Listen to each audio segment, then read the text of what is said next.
One weekend, 2 stars, 3 chances to see the Thomas Crown affair. Do you really think I'm going to sleep with the man I'm investigating? One last chance to see the Thomas Crown affair, tonight at 8 on TNT. And at Pocono Raceway, the field is rolling off the pit lane, getting ready to resume the Pennsylvania 500 after a 1 hour and 5-minute red flag to make repairs to the guardrail inside turns 1 and 2. NASCAR President Mike Helton has stepped over into the booth to join us. Mike, you went out there and surveyed the scene a little while ago. Tell us, it was pretty extensive, the damage over there. Yeah, it took out probably about 100 feet of guardrail on the backstretch back there, and the guardrail was important to protect the infield area from the race cars, which it served its purpose earlier today. We need to make sure it stayed that way. We talked about Steve, and the guardrail gave and probably helped his injury situation, but when they come back here next year, you think that wall will still be metal or going to concrete wall? Well, I think, George Ewald and the crew from Pocono back there and did a great job putting everything back together, and I think that Doc and George will take a look at maybe making it a little bit stronger, a little bit taller, but it served its purpose today. It took us a while to get it back together, but we're ready to go again. This is one of the situations, though, while you talk about guardrails and the study of safe walls, soft walls as they're called, needs to be extensively done. You've been pretty adamant about being hesitant about this. Yeah, and if you'll recall that in the history of the sport, we started off racing with no guardrails at all, and then had the Armco barriers that was typical of what was back there. And we've evolved into the concrete exterior walls, and now we're working on the next evolution of that. But there is a downfall to this Armco barrier, like we saw today. It takes a lot of time to put things back together, but we're pleased that nobody was hurt. Steve's in a good spirits. Dale Jr.'s in good spirits, and we're ready to go back to it. How close are the energy-absorbing walls to coming to these racetracks? Well, it's closer than it's ever been. Next week at the Brickyard 400, we'll have them in place there. Indianapolis was the test model to begin the development of the walls, so therefore it makes a whole lot of sense for it to be the first facility where we actually put them into practice. And as we speak, there's development going on to where we can conquer tight radius issues as well as issues on steep banks like a Bristol or Talladega and Daytona. But Dean Sickens and the folks at the University of Nebraska have done a great job, and we expect to see more of them as we go. All right, Mike. Thanks for the update.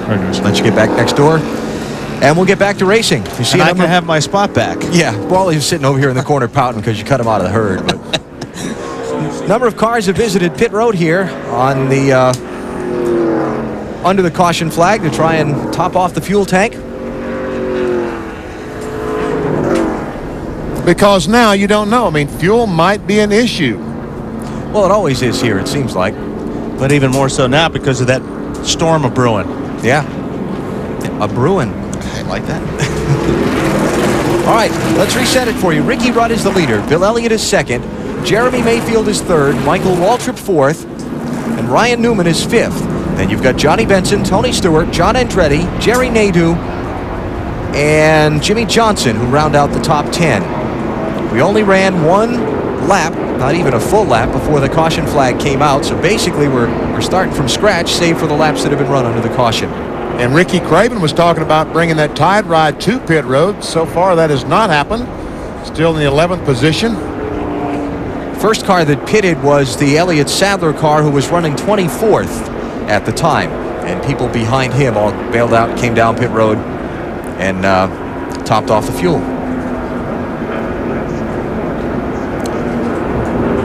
Getting the 1 to go signal at the start-finish line. That's great news. Again, just joining us, Steve Park, Dale Earnhardt Jr., both okay after the accident. Let's make our singular call to the pits now. Bill? Well, thank you, Alan. One car that did not stop here would, of course, be the 28 car of Ricky Rudd, the race leader. Doesn't want to give up that track position, doing fine so far. Called in to make sure his guys checked his tires when they were under the red flag. Took a good look at him. Everything's okay. Ricky's turned off his fan, says the temperature is fine. Big break for this team being out front. Single file restart. Not much traffic heading into turn 1. You can't say that as you go a little deeper in the field. Mike McSwain and company brought the same car that almost won here in June. Dave? Bill, Ricky Craven decided not to come in. They decided not to give up track position. They'd already picked up 5 positions on the track. The crew, however, has this tape patch ready, and they went over to a diagram at the front of the car to show that they want to cover up a little bit of the damage on the left front so that that car has a little bit more left front downforce when they have an opportunity. But that will be under caution and not right now. Marty? Dave, this is a critical race for Sterling Marlin, and they're trying something new inside the 40 car. They are shifting twice here at Pocono. What that does is it keeps the RPMs down. The first time they tried it was yesterday in happy hour. Sterling has a new transmission in his car, and it's an important race because he is the points leader. 136 was his points lead here in June. It is now down to 55. They have trimmed it that much. Matt? Marty, before his win at New Hampshire, Ward Burton told me he'd been bitten by the bad luck bug 9 times this year, and then he went out and won his second race this season. He comes into Pocono, he spun during qualifying, and now the concern is the team's transmission. Ward said under the yellow that his car had trouble going. When he went to go into third gear, the transmission was very tight. He said that it is a concern. Remember, back in June, he lost third gear, so the team is a little concerned, Alan. So some of the stories on competitors in the Pennsylvania 500 as we get set to go back racing. The green flag will come out at the completion of the 8th circuit of this race. Ricky Rudd, Bill Elliott, Jeremy Mayfield, Michael Waltrip, and Ryan Newman going to lead him down for the restart. Much to the delight of this crowd. Those two.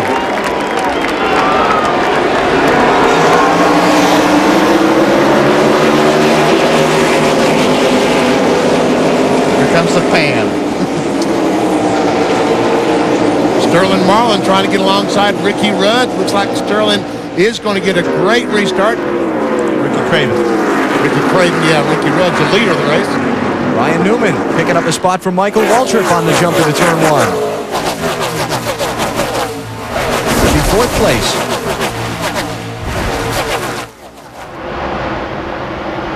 And we're past the accident scene from lap 1.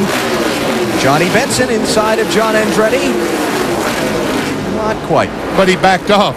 You see, he backed off. He might have had position. Or later in the race, he might go on under those conditions. But right now, decided, hey, let me back off. And Craven maintains that position on Sterling Marlin.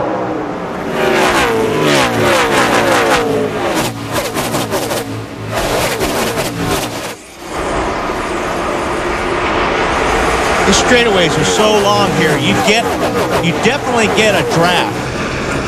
On the straightaway as well as a long pond straightaway, you really do pick up a draft from these cars.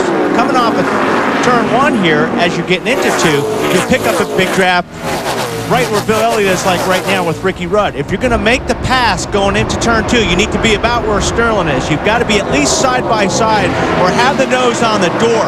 Then it's pretty much your corner, because a guy on the outside, wow. Wow, did you see Craven? So much for my theory. Drive in on the outside.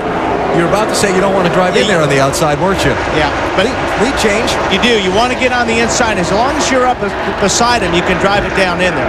That outside groove will get slicker and slicker as this race goes on. Bill Elliott puts the red Dodge back out in front. And look at that Dodge just pull away from Ricky Rudd off of turn 3. Jeremy Mayfield going to try Ricky Rudd for second into the corner. And Rudd loses 2 spots all of a sudden. And Tony Stewart has moved up to that 5th spot. Yeah, took that away from Michael Waltrip just a lap ago. Here comes Ryan Newman.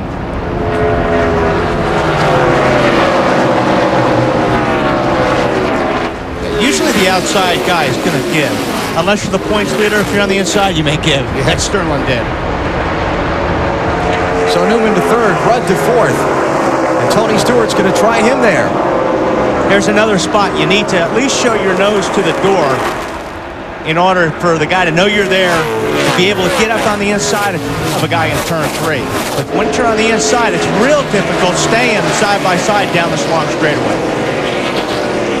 Tony Stewart right up on the back bumper of Rudd. Cannot make a move. Meanwhile, they're side by side. Joe Nemechek on the inside of Johnny Benson. This is 13th place, BP. And look how that outside line is being used more and more by these drivers, Wally. Yeah, it looks really good. There's a lot of racing room up there in turn 1. And this is a really fun place to pass. Here we got 3 abreast. Somebody's definitely going to have to give big here. Yeah, this is big. Back off somebody. Benson, Blaney in the yellow car. And that really slows the pack down when that happens, because everybody's got to get off the gas for it to get sorted out. Jimmy Johnson, the 48 car, caught on the outside. Oh, the three wide behind him. Huge. Jimmy Johnson trying to boldly go where you're can't not supposed to. There was a cliche there, but I caught myself. There's Jeff Gordon trying to pick his way up through. He's back in 22nd place. Trying to get 21st away from his teammate, Jimmy Johnson. Ricky Rudd's been slipping back a little bit. Bill, what's up? Well, Alan, he's running his pace, but the other guys are beating him off the turns. And what Ricky believes is that some of these guys, like Marty Snyder talked about earlier today, are shifting twice, and that's where Ricky's getting killed off the turns. He simply can't run with the guys that are shifting twice. So they have more RPMs, faster speeds, drops to 28, deeper in the field. What happens when you shift twice? That means you have more gear ratio as you come off these corners and more oomph, more horsepower. Tony Stewart trying to close in on Ryan Newman in the 12 for third place. Yeah, Ben, it used to be a lot of guys would just shift one time. They downshift going into turn one, and they would keep it in third gear all the way around until they got to about the start-finish line. Now they're downshifting in one, upshifting right about where these guys are here in between 1 and 2, then downshifting again, getting into turn 3.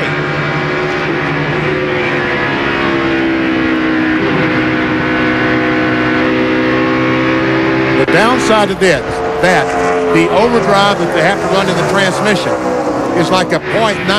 Third gear would be 1-to-1, just like you'd have in fourth gear in your car. They shift into fourth. That's overdrive like a .90. Newman stuck the nose under the back bumper. That's right. Here goes Newman into the second spot. Tony Stewart trying to follow. The problem is if the engine is turning 9,000 RPMs, the drive shaft is turning over 10,000 RPMs. So let's listen to Ryan Newman here. Zippy shifts down the backstretch. Here he comes out of turn 1. Up.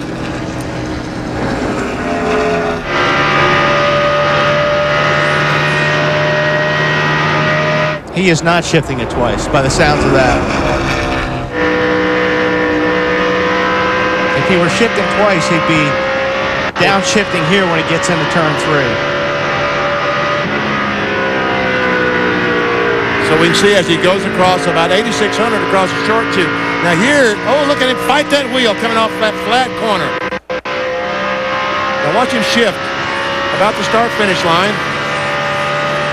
Just about 9,000. I can't believe he's not shifting at all. What? Look at that. 9,500, that car will not last 500 miles.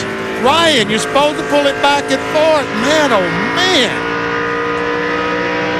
That is twisting the engine. Let's see what we get here in a turn 2. That's 9,200. Yeah. Tell you what, Larry Wallace and those guys, I hope they aren't watching this. They'll be nervous. The engine builder. See, one thing about twisting the engine like this, you don't have to use as much brake because you're using the engine's RPMs to slow you down. So you're not having to use the brake pedal as much. But boy, that is hard on an engine. He's fighting that car off that flat corner, too. Newman running second. Tony Stewart is third. Jeremy Mayfield is fourth and Ricky Rudd is fifth, but they're all running behind Bill Elliott. Started on the pole, gave up the lead to Ricky Rudd, but now he's back out in front of the Pennsylvania 500.